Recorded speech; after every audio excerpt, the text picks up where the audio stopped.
आरामाच्या झोपेमध्ये झोपलेला आहे महाराज. त्याच ठिकाणी संत जागे आणि संत ज्या स्वरूपावरती जागे तिथे समाज झोपलेला आहे. संतांनी आम्हाला देवाविषयी जागवलेलं आहे आणि महाराज म्हणतात नुसतं नाही, निरंतर कायमच मज निरंतर जाग. म्हणजे जगात आई वडिलांपेक्षा श्रेष्ठ उपकार आहेत.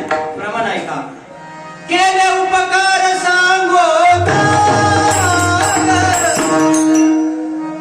पाप न करी ऐशी माय, धर्म त्यांचे देखिले पाय, दिले अक्षय अभय दान. संतांनी काय दान दिले महाराज? का उपकार मानले? आई वडिलांपेक्षा केले उपकार सांगू काय, बाप न करी ऐशी माय. आता पुढे ऐका, दिले अक्षय अभय.